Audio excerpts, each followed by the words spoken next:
Welcome back to Switch to Linux. We're going to do another news section. Right now we're going to be talking about the business news, and we're going to talk about the fight for top position. Oh boy, there's some companies that are kind of doing some frighteningly scary things here, and I don't know. But anyway, we're going to start out with, did you hear that Goldman Sachs and Apple are planning to offer a brand new credit card? Great! You can't afford that $17 bajillion crappy computer with 5-year-old parts? That's okay. Goldman Sachs and Apple has you covered. You go ahead and swipe that bad boy right on a credit card and pay 20% interest on your amazing thing, and you can tie this bad boy right into your Apple Pay also. That is so awesome. We can get Apple Pay, we can get indebted into our eyeballs with a credit card, all from Goldman Sachs, but we know that Goldman Sachs is a moral company. Because if you remember 2 weeks ago on the news, you'll remember that this is the company that was talking with their investments with a medical insurance company, and they were concerned because this pharmaceutical company, they released a cure, a legitimate cure in hepatitis C, and they had internal discussions saying, let's not cure any more diseases because it hurts our revenue. They're only going to make $4 billion on that this year versus $12 million the year it was out because not as many people are getting hepatitis C. Yeah, that was Goldman Sachs. So now you can take Goldman Sachs, who teams up with Apple, you know, put suicide nets around their factories to prevent their workers from committing suicide. We'll all team together for a great new product for all of us people, the Apple credit card.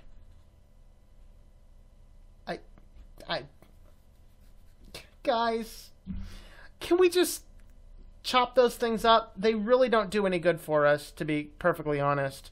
But yeah, the Goldman Sachs and Apple, of course, Apple already, I think, had some form of card. Of course, everybody's going with their own pay systems. We're going to talk about that a little bit here. I think on this one we might, I don't know. But anyway, company devoted customer-based team dealing with wealthy, well-traveled young adults, the other financial powerhouse, few offerings for everyday consumers. Now they're joining forces. Apple and Goldman Sachs have been working for a month on a new credit card product that will bear Apple Pay brand, according to two people familiar with the company's talks. They spoke on the condition of anonymity because the talks were continuing.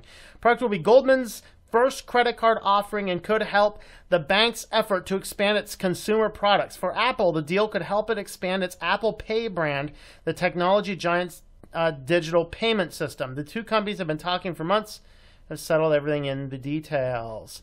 Yeah, like credit cards are kind of a silly thing. And when you have to get a credit card to put a computer on it for a credit card, get a cheaper computer. Like you can get, okay, for comparison, I have only about half as much in the crappy old Mac that I have as I have in my brand new streaming system. My brand new streaming system is infinitely more powerful, has a ton more RAM, and way better processor, but that's kind of the way Apple's doing. Even their newest computers are often have, you know, yesteryear's technologies, and in the computer industry, things grow pretty fast. So, of course, now they want to tie that to the Apple Pay system, and this is one of those things that they're just trying to get us locked into all their payment systems. Guys, use cash. It's so much easier. It's so much easier. Oh boy. But yeah, I mean, is this gonna be the new status symbol? I pull up my brand new silver card. It has nothing on it except an Apple logo. Maybe a Goldman Sachs logo for their things. But it wouldn't surprise me to see Apple say, no, we're Apple. You're not allowed to have your logo on our card. It will mess with our minimalist design. It'll be clear with nothing but an Apple logo. The envy of the world. So perfect for everything. But yeah, that's kind of the case.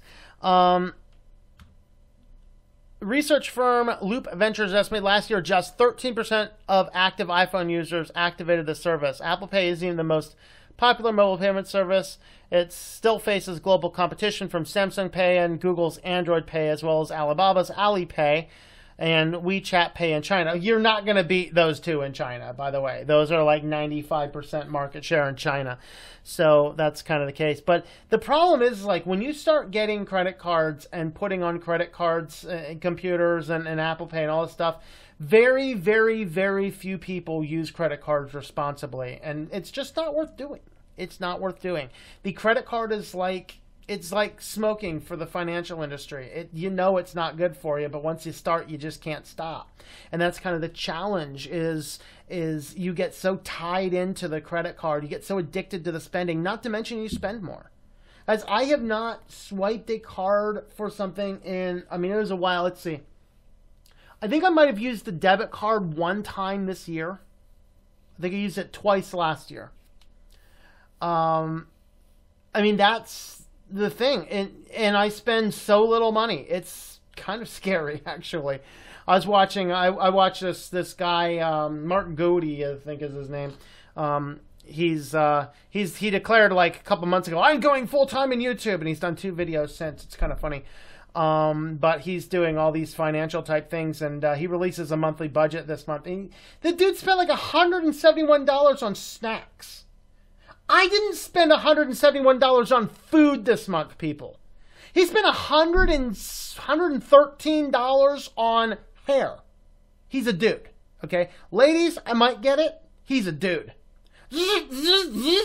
Done. That's what I do. Yeah, I messed up my hair. But what do I care? I'm a dude. You know, that's the thing, is that you look at this and it's just like, what are you doing? And that's how a lot of people are. What are you doing? You start using the credit card, it becomes super convenient, you use it for more and more, you get locked into it, and then, sure, you might pay it off every month initially until it doesn't happen, and that 1 month it doesn't happen, you are stuck for a long, long time. Don't use credit cards. Certainly don't team up with Goldman Sachs and Apple, 2 of the most immoral companies that there are in the world right now. Unless, of course...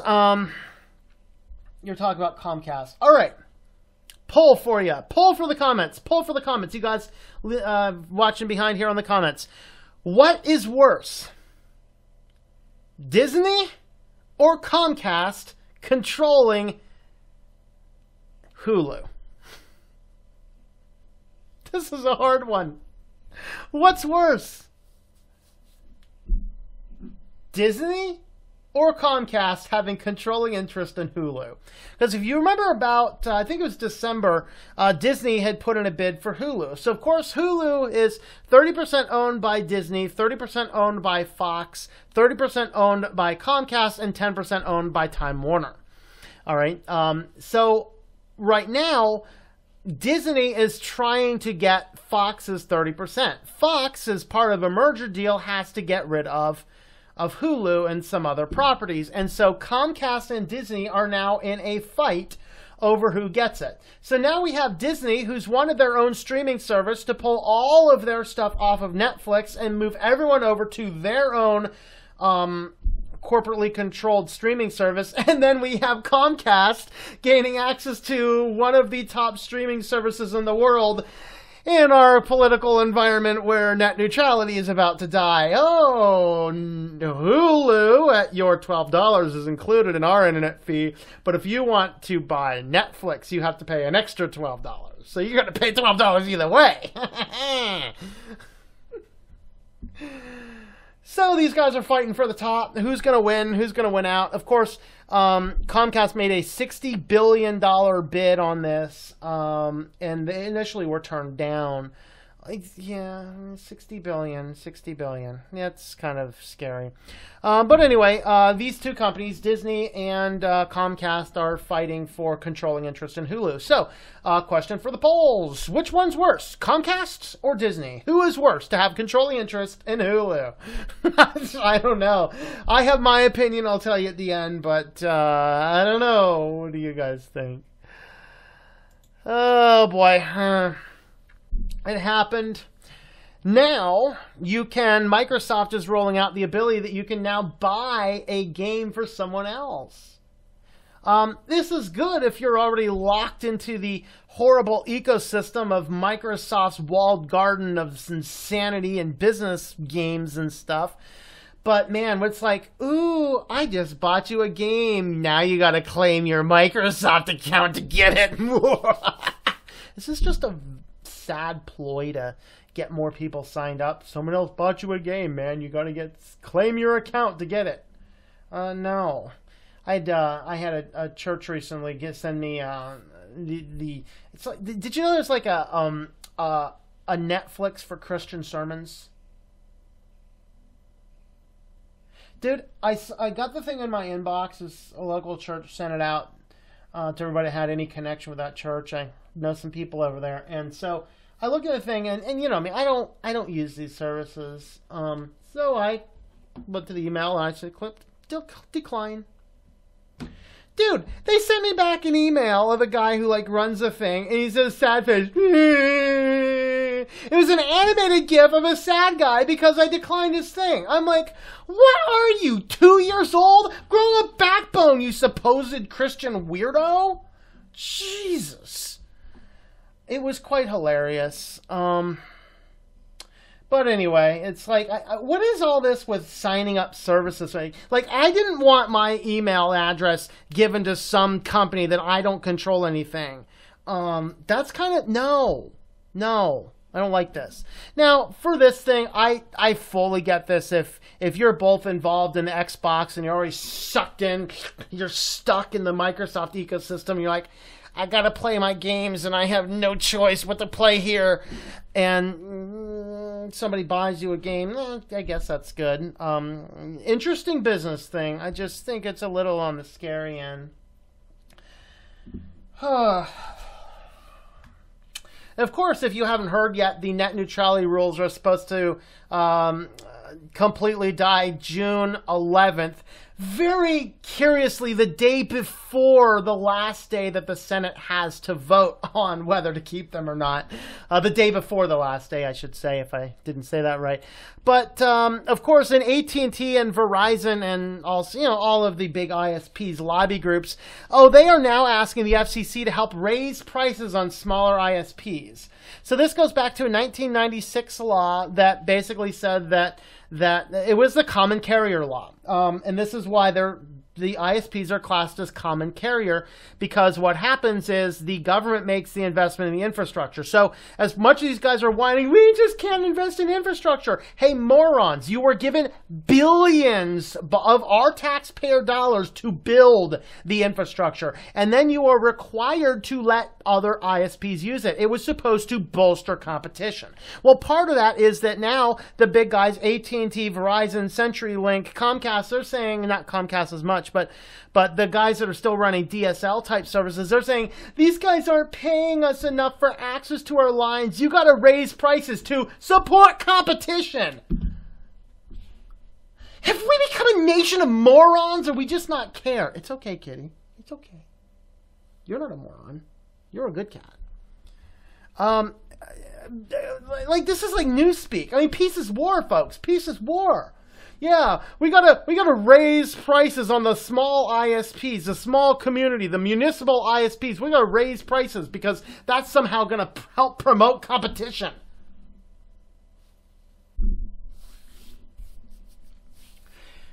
When I hear people say we are in this capitalist society and let's fight against communism, I'd still like to smack them silly. Because we are not in a capitalist society, people. We are in a corporatocracy. In a corporatocracy, the governments are controlled by the companies, and the corporate interest guides the politicians in the direction that they want. That is where we are. We are not in a capitalist nation. If we're in a capitalist nation, then we wouldn't have this mess. If we're in a capitalist nation, Google would be able to start up broadband ISPs. They tried. Google wasn't able to. You think a small startup's going to? Nope. And now they just want to go around this 1996 Telecommunications Act and raise prices on everybody. Except them, of course.